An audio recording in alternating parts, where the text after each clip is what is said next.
galera do 8º ano, tudo bem com vocês? Vamos para mais uma aula online?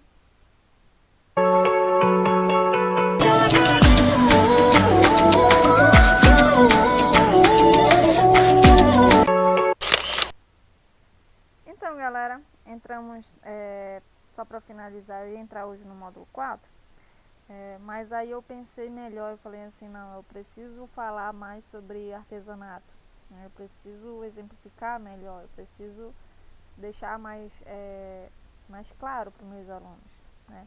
Então hoje a nossa aula ainda vai ser o módulo 3, um assuntozinho extra que tem na página de número 35. Se você puder acompanhar na página 35, tem uma atividade que é para casa, mas aí depois eu falo sobre ela, tá? Na verdade não vamos fazer, porque você já tem uma atividade que eu deixei na aula passada, que é para fazer uma escultura de sucata. E não só fazer a escultura de sucata, né? Como vocês não têm como me entregar, tá cada um na sua casa, tem como o que eu pedi para vocês é que vocês façam de conta que são influencers e que vocês vão fazer um tutorial de escultura de sucata. E aí eu falei para vocês não usarem materiais que podem se machucar e tudo mais, para ter um cuidado. Então o que eu tenho aqui para vocês? Na página de número 35 tem essa atividade, mas tem um assunto que está escrito assim, feito no Brasil. Então é sobre isso que a gente vai falar hoje. Artes artesanais feitas no Brasil, tá? Então vamos aprofundar melhor sobre isso. Quando a gente fala de artesanato, a gente precisa ver a definição. E aí eu fui caçar, que eu sempre coloco definições, eu fui caçar lá no dicionário e está escrito assim: artesanato é arte e técnica do trabalho manual, não o industrializado, realizado por artesão, e que escapa à produção em série, né? Tem finalidade a um tempo utilitário e artística. Conjunto de peças de produção artesanal, ou seja, no dicionário tem duas definições, tanto o produto em si, quanto a técnica, né? E quando a gente fala da técnica, tem que destacar essa parte aqui. Artesanato, ele não é fabricado em série, assim, você faz e ele é único. Você pode até fazer parecido, mas não será o mesmo, né? Então a gente vê muitas obras de artesanato que a gente pode parecer que seja a mesma coisa, mas não é. Eles são exclusivos. Imagina, você faz manualmente, certo? Se você fazer manualmente, você não consegue a perfeição para fazer num outro. Você pode até fazer melhor, mas sempre vai sair diferente. Tá? Então o que eu quero que vocês entendam é que artesanato ele não é fabricado em escala, em série, né? Ele tem essa finalidade. Porque quando isso acontece, vou fazer uma pergunta para vocês. Acontece de ser um produto fabricado em série e você achar que é um artesanato? Acontece. Mas isso com certeza não se enquadra no termo, no conceito de artesanato. Isso vai se enquadrar em outros conceitos, tá? E então, esse é o que diz no dicionário, mas uma reflexão com vocês. Antes de eu entrar no assunto artesanato, eu preciso entrar em arte popular, eu preciso fazer esse esclarecimento de arte popular, porque o artesanato está enquadrado dentro da arte popular. Por que isso? O que é uma arte popular? A arte popular ela é autêntica, é uma atividade, uma expressão artística, uma atividade artística, uma ação que ela é autêntica da cultura de um povo. Esse povo que eu estou me referindo pode ser uma família, um grupo, uma vila, um vilarejo, né, lugares menores, né, uma cidade pequena, enfim. E esses artesãos, geralmente, eles são anônimos, eles são desconhecidos, eles não estão nas grandes galerias, eles estão nas feirinhas mais próximas da sua cidade, né? Eles estão eles não estão no shopping, eles geralmente estão naqueles lugares onde frequenta maior é onde tem o maior fluxo de turismo, né? Por exemplo, um porto, né? Se você vai numa cidade que tem um porto, você vai ter muitas banquinhas de artesanato, pessoas oferecendo. Se você vai numa praia, praia dá turista. Então há muita gente vendendo produto de artesanato, certo? Então entendam isso. Então tanto eu posso chamar de artesanato para o produto em si, quanto para a técnica, certo? E a questão de, eu quero mostrar para vocês a técnica manual, né? A arte manual é diferente.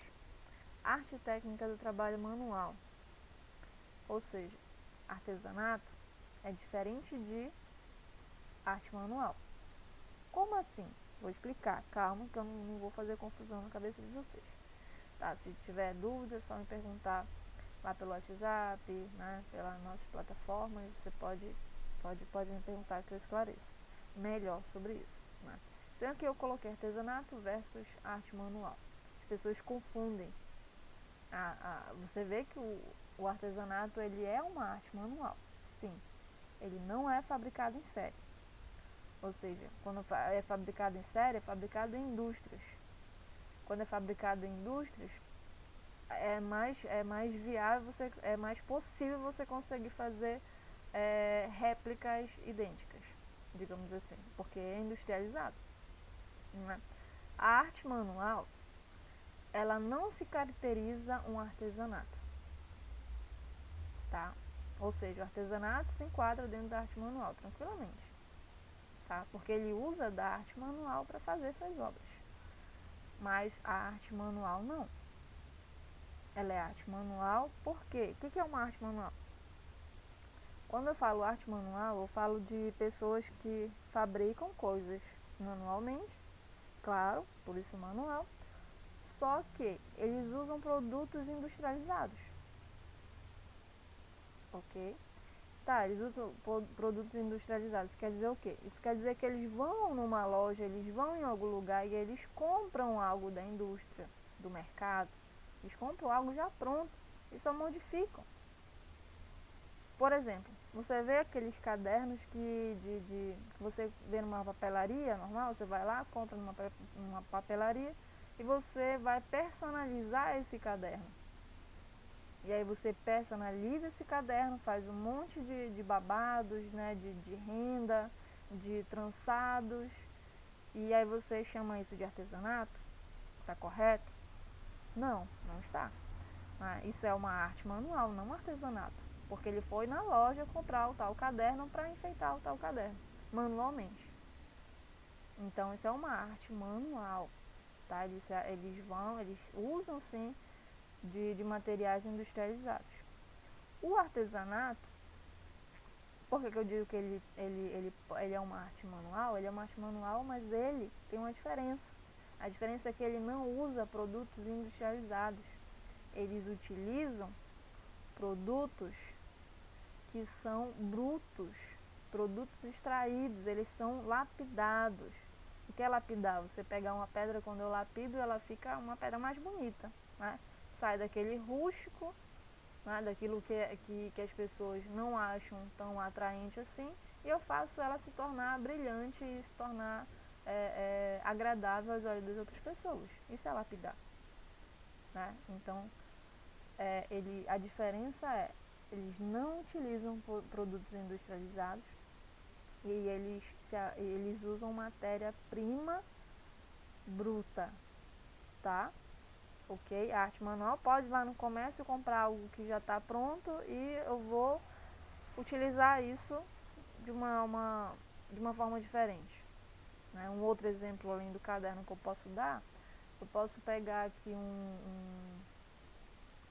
uma carcaça de computador, né? Você pega lá, a pessoa jogou fora o computador, eu vou lá e vou pegar a carcaça daquela CPU, digamos assim, e vou fazer uma outra coisa com aquilo ali. Vou enfeitar, vou fazer um vaso de planta, né? Eu vou tornar aquilo um produto de arte. Só que aí eu vou chamar de artesanato porque eu modifiquei manualmente? Não, eu vou chamar de arte manual. Artesanato é quando você usa a matéria bruta, não industrializado, tá? E eles precisam ser essa base, ou seja, a base do artesanato é a matéria-prima bruta, em estado bruto, ok? Então, esclarecido assim? Então, tá bem exemplificado. Olha só, aqui eu uso material bruto, que é o barro, né? Material, eu vou manipular esse material, eu vou lapidar esse material, eu vou construir uma forma com esse material. Isso é artesanato, tá? Aqui, a mesma coisa. Né? Eu vou construir, eu vou pegar uma madeira, vou pegar e vou construir esse material. A partir do zero, zero mesmo. Pegar ali da natureza, pegar a matéria bruta e vou construir do zero. E aí sim ele vai se tornar uma peça de artesanato. Uma arte manual feita com matérias-primas de estado bruto, tá? Olha só, outro exemplo, né, de artesanato de fato. Aqueles barquinhos feitos de madeira. Eu vou lá, tem aquela madeira que, aquela árvore que caiu, que está ali atrapalhando o caminho, né? Vou fazer um bem à natureza. E aí eu vou tirar aquela madeira de lá e eu transformo em produtos de arte, de artesanato. Eu vou lapidar a madeira, eu vou construir na mão mesmo, sem meter na máquina, sem usar nenhum produto industrializado de máquina, não. Por exemplo, esses barquinhos aqui, eles são feitos, você que já viajou para o Nordeste, que já teve a oportunidade de ver, eles fazem isso literalmente à mão. Eles pegam às vezes um instrumentozinho de corte, uma faquinha, uma espécie de estilete, sem ser um estilete, não sei na verdade o nome, mas coiva, né? E eles vão fabricando isso manualmente, né? Goivas são umas ferramentazinhas cortantes que elas têm um cabo. E aí você consegue fazer estilo, fazer outros serviços, né? De estilogravura, enfim. Como eu expliquei no ano passado, quem foi meu aluno no ano passado vai lembrar disso, né? Eu mostrei o exemplo de uma coisa quando eu falei de estilo. E aí esses materiais que eles usam aqui, ou seja, é algo perfurante, algo cortante, mas é feito à mão. Eles precisam da força humana, da manualidade, né? Agora, se fosse eu usasse aqui uma serra de bico, usasse uma moto, como é que eu posso dizer? Não é motosserra, mas é uma maquita, né? Uma maquita é um aparelho mecânico, você liga na eletricidade, você usa para fazer isso aqui. Aí ele perde um pouco a característica do artesanato, de ser um artesanato. Ele passa a ser uma arte manual. Ó, aposto que vocês já viram isso aqui em vários cantos, em vários livros de história, de língua portuguesa, quando fala do Nordeste, quando fala do cangaço. Né? Tem os homens de barro, né? Os homenzinhos de barro, são bonecos de miniatura feitos de barro e tudo modulado à mão, tá? Então é todo modelado à mão.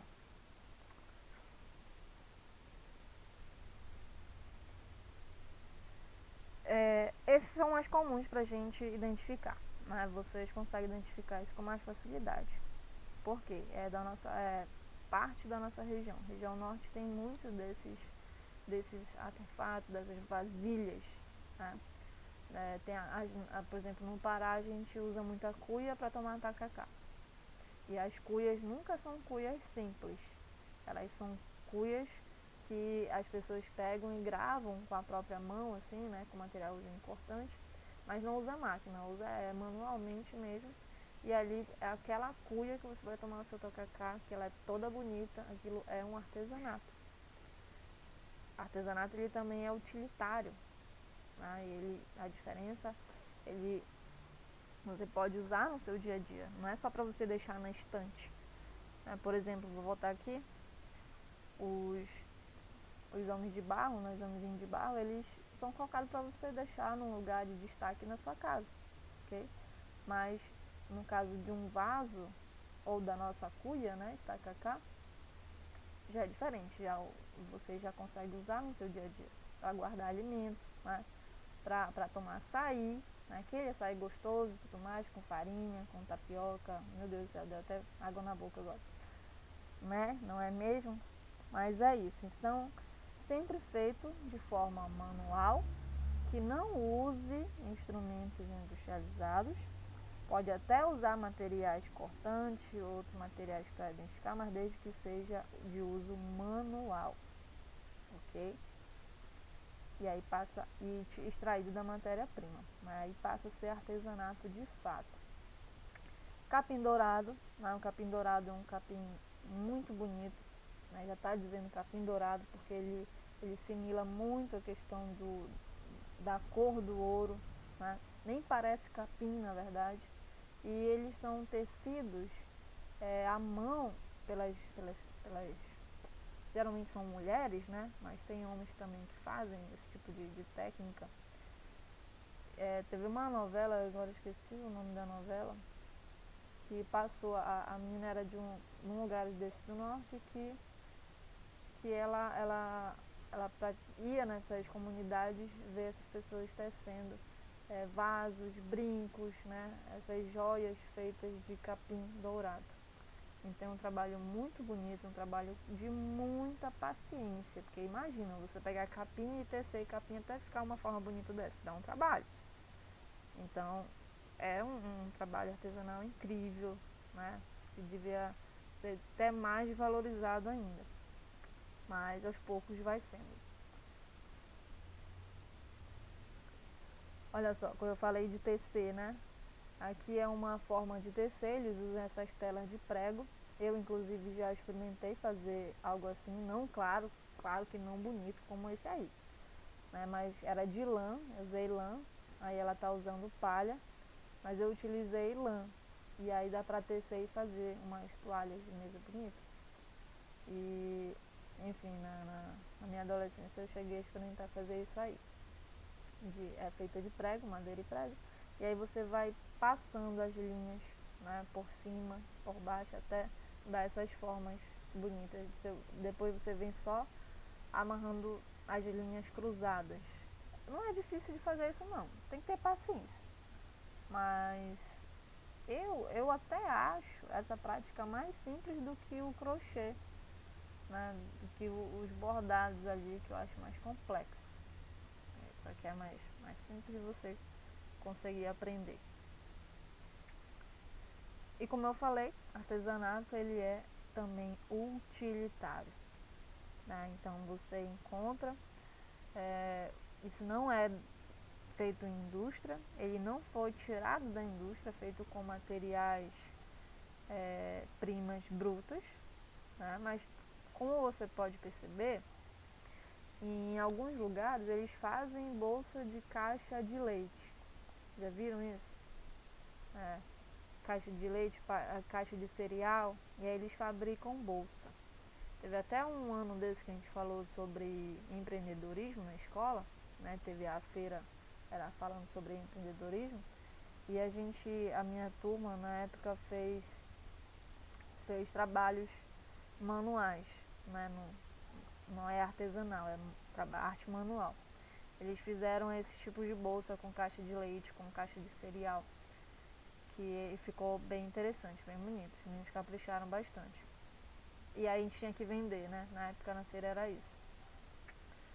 E quando a gente pega a caixa de leite, a caixa de cereal, para fazer uma peça, uma bolsa dessas, por exemplo, da onde a caixa de leite ela é matéria bruta? Não, né? Não é matéria bruta. Por que não é matéria bruta? Porque você comprou aquilo em algum lugar. Onde foi? No supermercado? Ah, mas eu não comprei, eu achei no lixo. Tá, mas alguém comprou aquilo ali.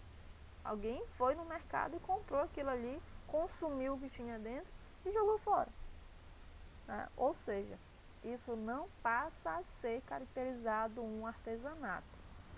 Desculpem as pessoas que acham que gostam até de se iludir, não tenho nada contra. Se você quer se iludir, ok, numa boa. Eu estou falando termos técnicos, termos mesmo que a arte aceita, né? Sei que você deve estar dizendo, mas a arte não é livre expressão. Mas ela tem conceitos, né? Para ser arte, ela tem que ter coerência, ela tem que ter conceitos, tem que ser teorizado. Não é qualquer coisa que você faça que é arte. Não, você tem que ter uma base. Como eu coloquei lá no início do slide, tem que ter uma base, certo? E esse tipo de arte, ele não é desvalorizado. Eu peguei no lixo, eu comprei lá no comércio. Ok, bonito. Você fez um trabalho manual belíssimo, mas você não pode chamar aquilo de artesanato. Aquilo é uma arte manual, tá? Artesanato é quando você faz a arte manual sem pegar nada da indústria, trabalhando matéria bruta. É isso que eu quero que vocês entendam, essa diferença, ok? E as pessoas confundem bastante. Pode dizer que as pessoas, até as próprias pessoas que fazem arte manual, chamam de artesanato. Você pode ver lá na frente da casa do artesão vários produtos desses. Vou voltar aqui a imagem rapidinho. Vários produtos assim que as pessoas falam, banca do artesanato. Só que é feita de caixa de leite, é feita de caixa de cereal. Então as pessoas estão gostando aí de se iludir. Não é artesanato. Na verdade, não é gostar de se iludir, às vezes falta mais conhecimento técnico, conhecimento teórico. As pessoas conhecem a prática, mas na teoria fica à mercê, fica fica na carência do conhecimento. E é sempre bom quando a gente tem os dois, né? Você consegue dominar os dois. Depois mais eu vou passar um vídeo relacionado a essa prática do artesanato. O quanto que o artesão tem direito e às vezes o artesão não sabe que tem aquele direito. Por que não sabe? Por falta de conhecimento. Tá?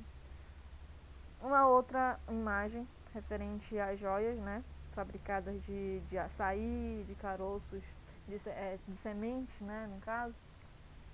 E aí, como fica bonito a peça, você usa, né? Compõe o seu look, fica incrível, fica top. Mas ele é utilitário, ele é feito de matéria-prima, porque é de semente, e a semente vem da onde? Da natureza, né?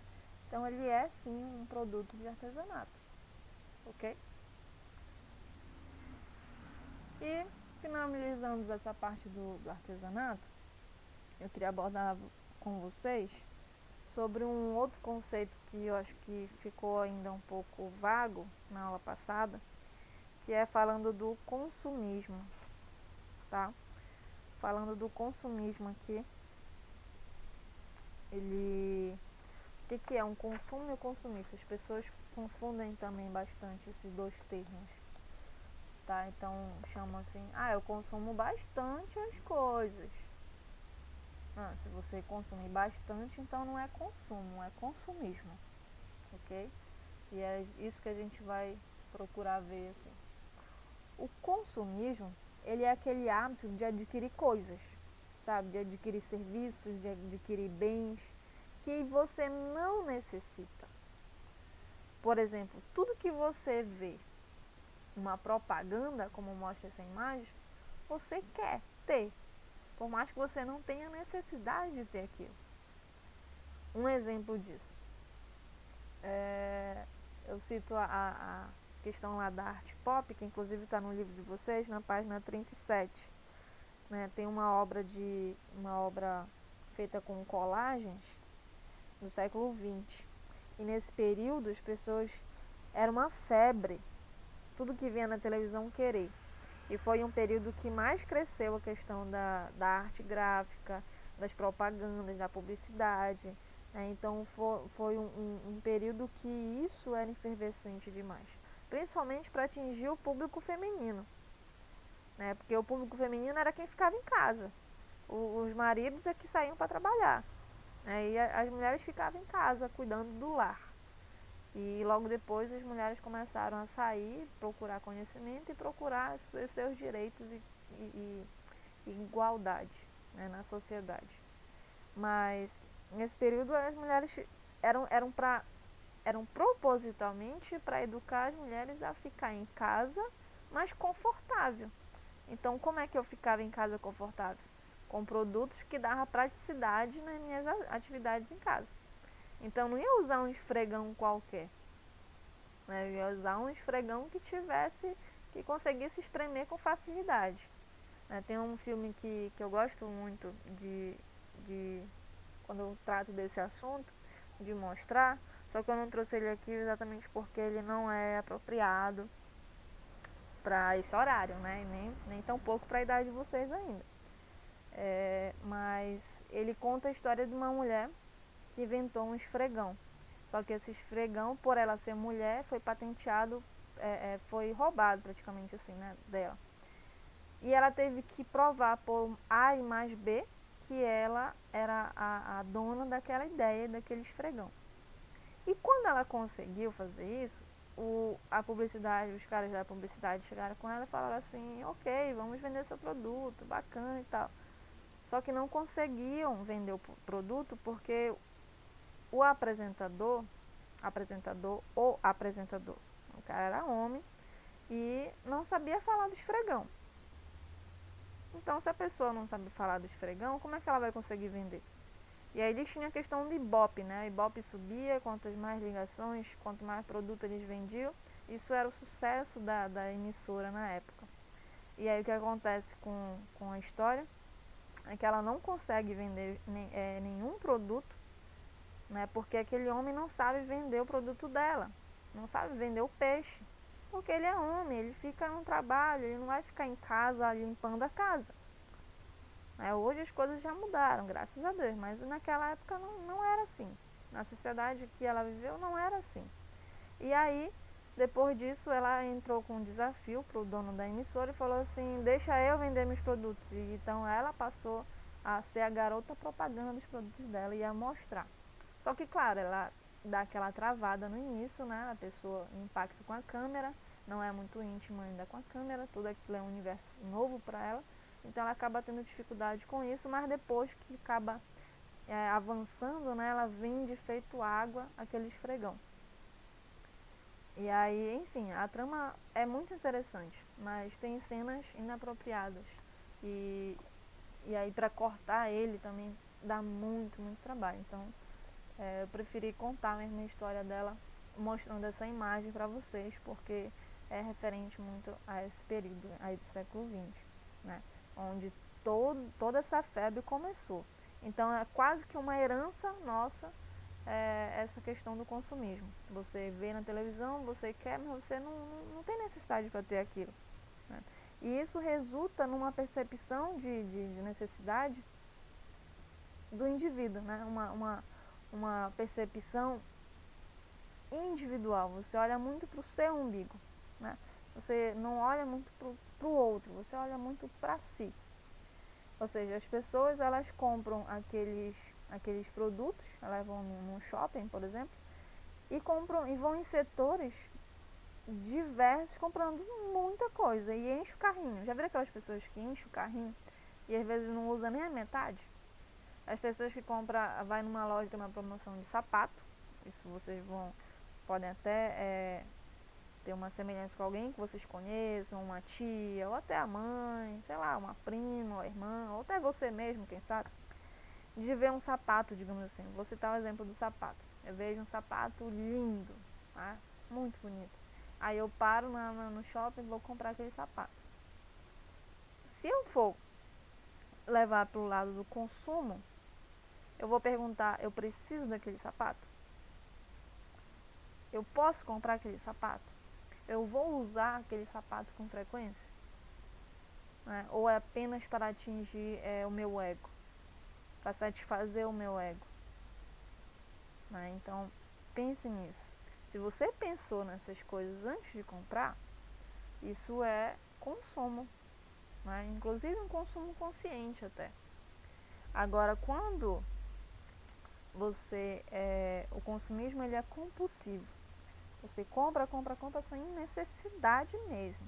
Por exemplo, você vai lá, entra na loja para comprar um sapato que você achou bonito, mas você leva 10 pares daquele mesmo tipo de sapato, só que de cores diferentes. Aí você chega em casa, pergunta lá, ué, por que todo de sapato? Porque são de cores diferentes. Duh. Não é assim que vocês fazem? As meninas principalmente falam muito assim. Tá, são cores diferentes, mas você vai usar tudo aquilo? Tem sapato ali que você, de repente, depois de um dia, você não vai nem gostar mais de olhar para aquilo. Ou não vai combinar com algum look que você tenha. Aí vai ficar esquecido no guarda-roupa, vai ficar esquecido na sapataria, vai ficar esquecido para sempre ali. Ou seja, não foi necessário. Você foi exagerado. E quando entra esse exagero, eu chamo isso de consumismo, certo?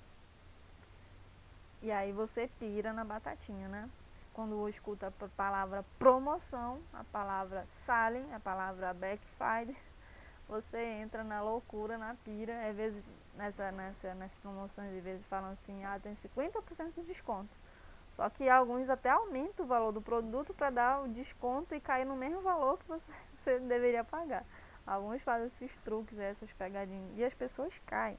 Por que as pessoas caem? Porque não têm conhecimento, não pesquisam antes, olham para a palavra, aquela palavra estimula o seu cérebro a querer aquilo, por mais que você não necessite naquele momento, certo? E aí, como é que você... todo consumo é preciso de dinheiro.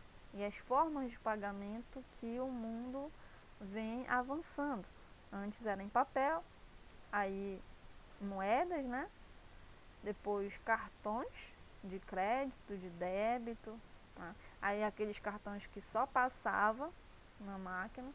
Agora tem cartões que você toca, você só toca o cartão e já foi. Você não precisa passar nem colocar, adentrar o cartão na máquina. Você só toca e já foi, né? Com o chip ali. Ou você tem um relógio que é um cartão de crédito e você só passa. Aí, aqueles relógios digitais. E hoje ficou mais fácil ainda, porque se você esqueceu a carteira, esqueceu o cartão, esqueceu o dinheiro, mas está com o celular, porque esse celular a gente nunca esquece. O celular pode perder a cabeça, mas o celular não. Não é mesmo? Né? Vocês não são assim? O celular jamais pode perder. E se perder, nossa, caiu o mundo, desabou. Né? Esqueceu até a pandemia, né? Não é mais nada importante na vida, o celular é mais importante para você. Então, geralmente acontece isso. Né? E já que você esqueceu a carteira, esqueceu o dinheiro, esqueceu tudo, se você tiver o celular, você paga como? O seu consumo, né? Ou seja ele consciente ou exagerado, como é o consumismo, mas você pode pagar com o QR Code, né? Que são esses símbolozinhos gráficos aqui, esses desenhos geométricos, quase uma obra de arte, né? Ali. Né? Eu considero uma obra de arte, é bonito. E aí, só que o que acontece? Você consome, se você consumir conscientemente, se usar a palavra consumo na real mesmo, você consegue não desperdiçar. Né? E agora, se você consome exageradamente, mesmo pagando dinheiro, cartão ou QR Code, o que acontece? Você aumenta o nível, né, do acúmulo de lixo, como eu falei na aula passada. O acúmulo de lixo ele é graças a esse consumismo exagerado. Às vezes a gente nem precisa, a gente quer ter. E tem materiais, eu escolhi essa imagem aqui porque tem materiais que nem pode reciclar. Por exemplo, aqui, as telas, a gente não pode, CPUs, como eu falei, né, pode virar um vaso, ainda posso. Mas o que tem dentro disso, que são materiais radioativos? Isso não pode ser reciclado. Isso vai ser desperdiçado em algum lugar. E esse lugar é o meio ambiente, meio que a gente vive, nosso planeta. Né?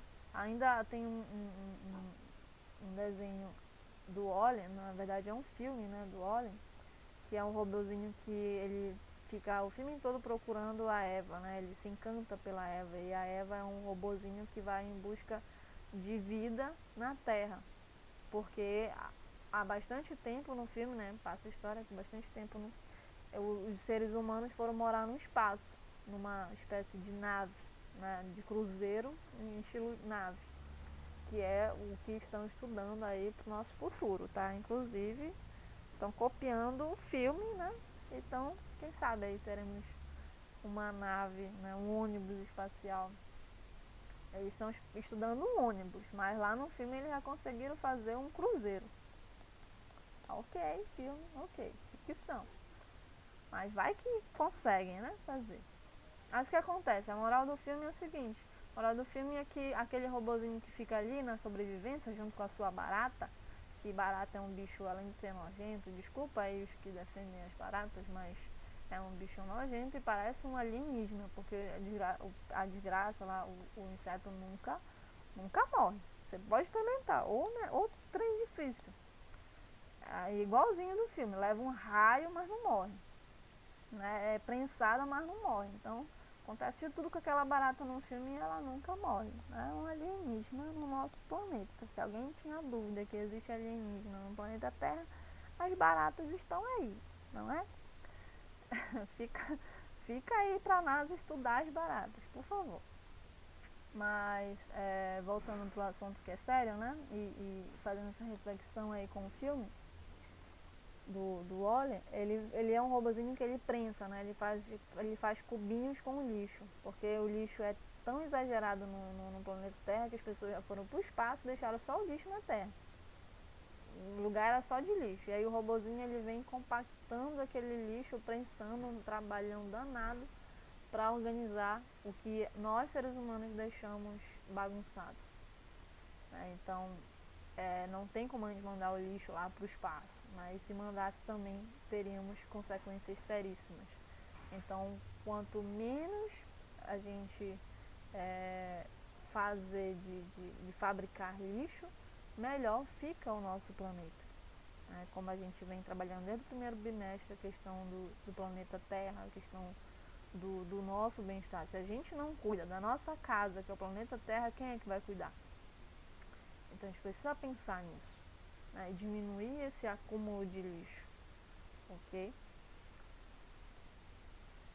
E o consumismo ele te dá esse impulsionamento para aumentar o acúmulo de lixo. E aí, praticamente hoje em dia, a gente já nasce cheio de marcas, né? Cheio de carimbo de marcas que você usa. Porque desde o ventre da sua mãe, por exemplo, você já é a sua vida aqui fora já passa a ser planejada. Então os pais vão em loja de bebê e roupa de criança é muito cara.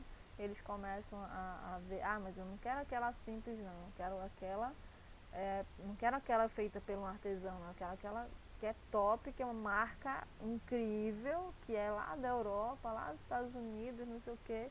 E aí enche você de marcas, né? E você cresce gostando de usar essas marcas.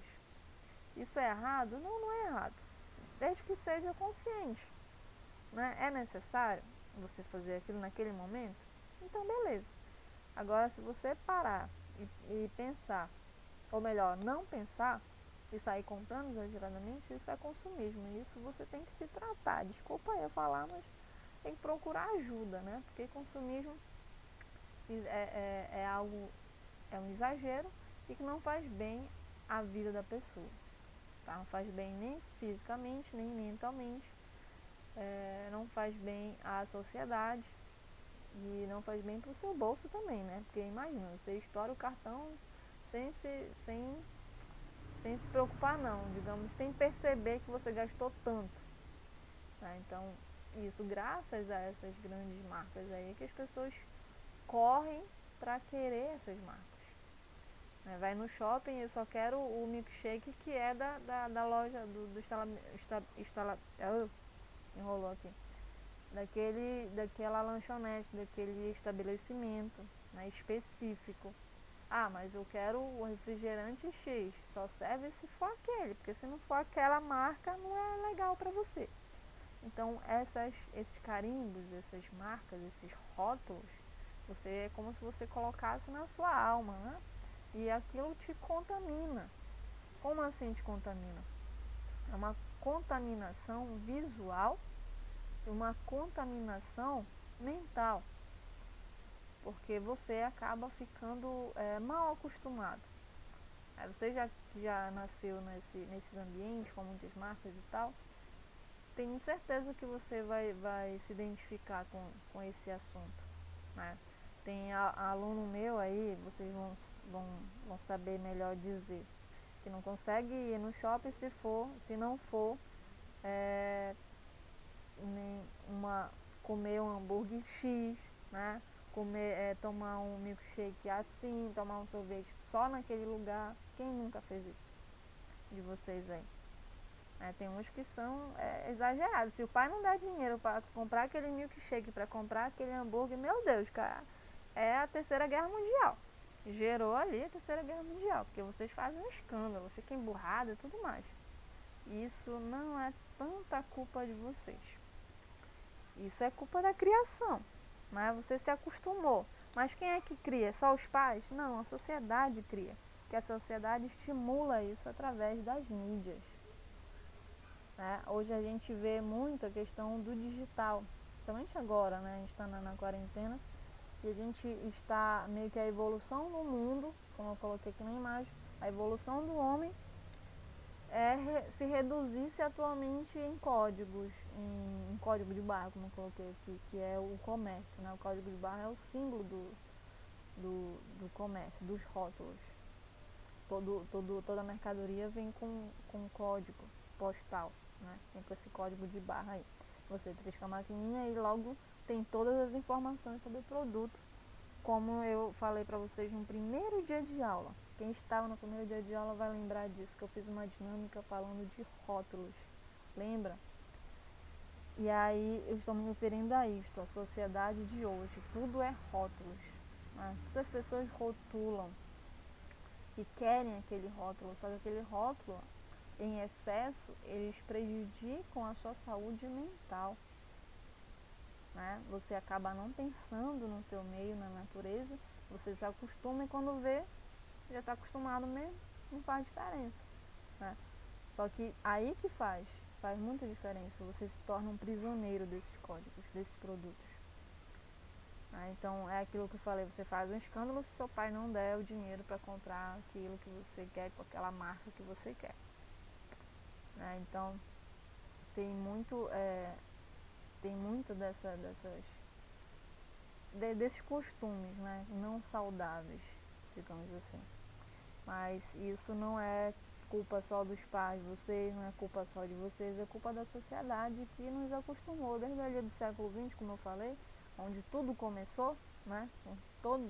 Tudo isso, ele vem ser alimentado no século XXI e vem sendo alimentado cada vez mais. Na era digital que estamos, hoje já existe a profissão influencer digital. É uma profissão, gente, é uma profissão já reconhecida. Influencer, mas eu vou postar tal coisa, eu já sou influencer. Não, para você ser considerado influencer, você precisa ter base, você precisa ter conceito, você precisa teorizar, você precisa ter uma certa moral no mercado digital, você precisa ser visto, né? Você precisa ser notado. Essa o resumo, né? Você precisa ser notado nos aspectos positivos, porque nenhuma empresa vai colocar o rótulo delas, vai colocar o logo delas numa pessoa para divulgar, para apoiar uma pessoa que faz algo totalmente absurdos, né? Então tem as empresas que vão procurar esses influencers para fazer essa troca de serviços. Eles dão um recebido, mas em troca eles querem o quê? Publicidade, eles querem propaganda, eles querem disseminar a marca deles, eles querem que as pessoas comprem. Para isso, essa pessoa precisa ter o mesmo conceito da empresa, né? E precisa ter uma certa referência. Essa é a palavra que eu queria achar e não estava achando na minha cabeça. Ela precisa ter referência. Ela precisa ser um referencial, um marco. Então não basta você só postar e dar por isso mesmo e já é recebido. Não. Tá? Precisa ser de fato reconhecido. E aí sim, ela passa a ser uma influencer digital. Ou ele, né? Tanto faz. A profissão de influencer então existe, assim como a de YouTube também existe. E também influenciam bastante. Tem youtubers que recebem mercadorias aí de marcas importantes só para fazer testes, para fazer os seus vídeos, né, nos seus canais. Então, falando dessa trajetória do ser humano, né, da evolução do ser humano, o que é o ser humano hoje. O ser humano são códigos. Por exemplo, o RG. O RG, quando você pede um RG para dizer que é você, que você existe, você dá um número. 5, não sei o que, não sei o que, você dá números. Para a pessoa existir no comércio, no emprego, não sei o que, você precisa o quê? CPF. Números. Códigos. Então, pense aí, reflita sobre essa evolução aí do ser humano e da nossa sociedade. É ruim em excesso. Tudo que é em excesso é ruim, é prejudicial. Mas não é errado, tá, galera? Então não vai dizer que todo influenciador digital aí, todo comunicador digital, que aí abrange a galera do YouTube, fazem algo errado. Não, tá? É uma profissão já regularizada, como eu falei, já reconhecida. E isso não é errado. Não é errado estimular. É errado você sair feito louco comprando. É errado você não se controlar, você não se policiar, certo? Mas quando você entra numa loja e você quer comprar, você pode comprar e você pensa primeiro, você escolhe essa imagem, você pensa se é necessário, se você pode comprar, se você tem condições de pagar, se você tem consciência de que aquilo pode prejudicar algum meio ambiente, né? Se você está compactuando com alguma indústria ilegal, por exemplo, tem gente que compra roupa na internet e algumas lojas da internet elas são muito boas pelos produtos, né, oferecidos, mas outras o produto é similar, o produto é bom também, só que às vezes tem exploração no trabalho, né, escondido, oculto. Por exemplo, em alguns cantos na China ainda existe o trabalho explorado, o trabalho escravo. Não só na China, não estou falando só na China, em alguns cantos do mundo ainda existe, infelizmente ainda existe a questão da exploração do trabalho. Da exploração da mulher, da exploração da mão de obra escrava. Eles confiscam a identidade, eles confiscam os documentos das pessoas, principalmente às vezes de estrangeiros, confiscam passaporte e a pessoa fica refém, literalmente refém daquela situação e acaba sendo escravizada por eles, né? Mora de forma, como é que eu posso dizer, precária, aí tem que prestar aquele serviço para daquela empresa. Então acaba sendo, por exemplo, as costureiras, tem muitas costureiras que passam muito por isso, né, em algumas indústrias dessas que vendem pela internet. Não são todas, tá? Falando, não são todas. Algumas fazem isso. E aí você não conhece, não sabe, você não investiga, você não pensa antes de passar o seu cartão lá para comprar, antes de passar os seus códigos. E aí você vai comprando sem pensar em nada e isso não é mais consumo, isso já é consumismo mesmo. E você está prejudicando muita coisa mesmo, tá? Então pense, por isso que é bom pensar antes de você comprar qualquer coisa. Pense bastante. O produto não foge dali. Se acabar, a loja vai repor. Então não se preocupe, pense antes de gastar, de consumir.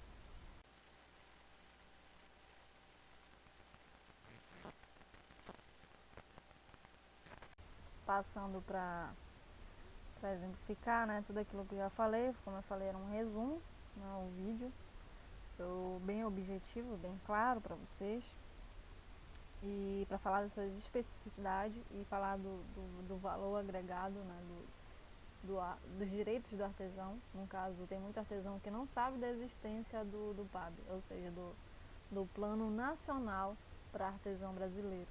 Então tem muita gente que faz artesanato e desconhece. E aí o que acontece com isso? O que acontece é que algumas outras pessoas se apropriam dessas vantagens.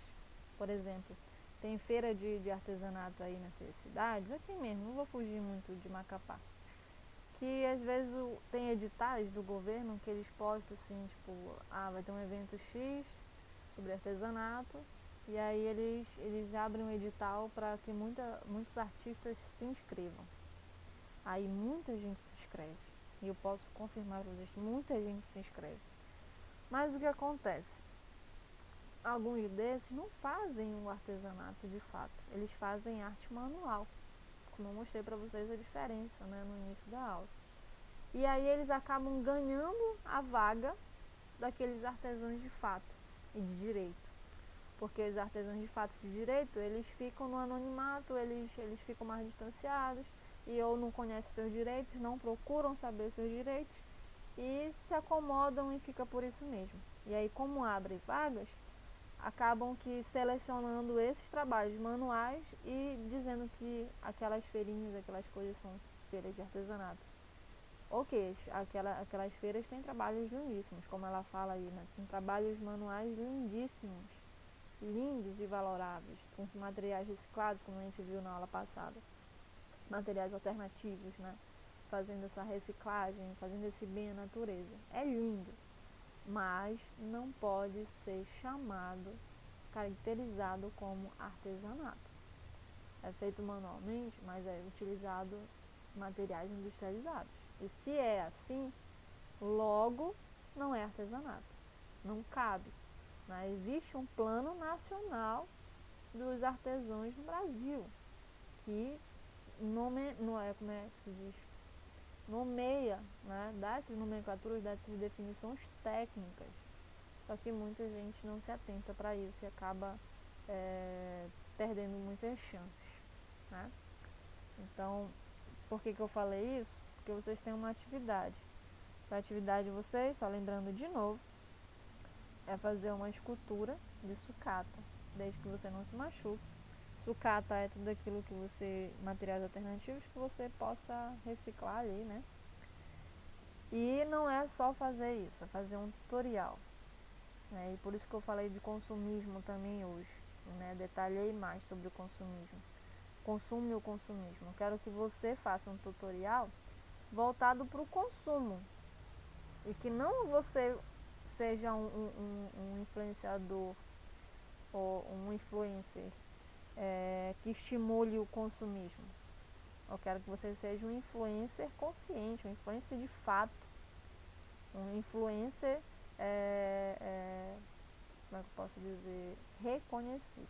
Então você vai se inspirar nesses influenciadores reconhecidos que oferecem serviços, que oferecem produtos. E você vai fazer esse tutorial como se fosse, né? Não que você seja, mas você vai fazer de conta que seja um influenciador ou uma influenciadora, né? E você vai fazer esse tutorial de escultura de sucata. Só que é bem curto esse vídeo, tá, galera? Bem curto mesmo, bem dinâmico, porque influenciador não passa nos seus stories lá filmes longos, ok? Então é filme bem prático, bem para chamar a atenção mesmo das pessoas e sempre com aquela consciência, com aquele discurso de consumo de algo consciente, tá? Especialmente nesse período que a gente está, de pandemia e tudo mais, a gente precisa muito desses consumos conscientes, ok? Por exemplo, tem gente consumista que está indo nas farmácias, por exemplo, comprando tudo quanto é de remédio, mesmo que não precise. Para que isso? Né? Isso faz parte do exemplo aí do consumismo. Ou vai no supermercado e compra todo o feijão que vê, toda a sardinha que vê, e aí você não pensa no outro, você pensa em si. E acumula.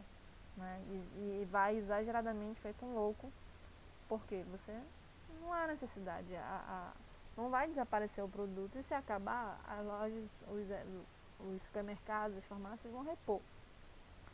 Só que quando você compra tudo, e vai acumular, o que acontece? Vai faltar para alguém que precisa naquele momento, até mais do que você. E aí a loja não vai conseguir repor num tempo previsto, porque eles têm um planejamento, uma organização para a reposição de produtos. E se você comprar tudo, como é que eles vão conseguir fazer isso? Aí sim gera complicações na economia. Então, se liga, tá bom? Lá no Maestro, a partir de amanhã, teremos uma atividade teórica.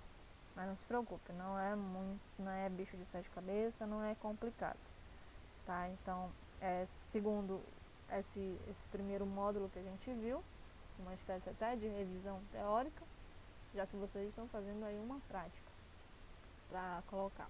A professora, será só aquela prática? Não, tá, galera? Só lembrando vocês, não será só aquela prática, teremos outras. Você, na verdade, esse bimestre, o que acontece? Eu planejei algo diferenciado, eu quero que o trabalho de vocês sigam numa linha, né? Então vocês, esse primeiro trabalho que está previsto, né, que eu indiquei para vocês fazerem, não será só aquilo. A gente vai pegar aquele resultado de vocês e depois prosseguir para uma outra parte do trabalho, até chegar no final do bimestre e termos um trabalho final, que é valendo lá o terceiro instrumento, tá? Então, já nas próximas aulas eu dou mais orientações sobre isso, ok? Mas eu tenho um desafio a fazer para vocês. Calma que já está acabando, tá? Esse desafio é bem simples. Não sei se vai ser tão simples assim. Mas, enfim, se sintam desafiados agora por mim. Eu quero que vocês assistam o próximo vídeo que eu vou passar. Ele não é grande. Vocês vão gostar, vão se divertir um pouquinho. E esse vídeo, ele não tem fala. Ele tem sons. Por que eu estou falando disso? Ele tem sons, tem ruídos, né? Porque na nossa próxima aula vamos começar a entrar nesse assunto. Porque a gente vai no módulo 4, né? O módulo 4 fala de som e luz. Então já é uma deixa aí para vocês para a próxima aula, já para estimular o ouvido de vocês para as próximas aulas. Mas o desafio não é esse, não é voltado para o som, tá? Eu quero que você se concentre no visual. Ou melhor, eu quero que você se concentre no artesanato. Então, no vídeo aparece vários tipos de artesanato e arte manual. Tá? Então, o exercício é você assistir o vídeo e você me falar quantas peças de artesanato possui o vídeo e quantas peças de arte manual possui o vídeo, tá? Então, se precisar voltar no vídeo, é só dar o play lá, dar o pause, voltar e tal, e conferir. Aquele que acertar, eu falo na próxima aula o resultado. Combinado, sim?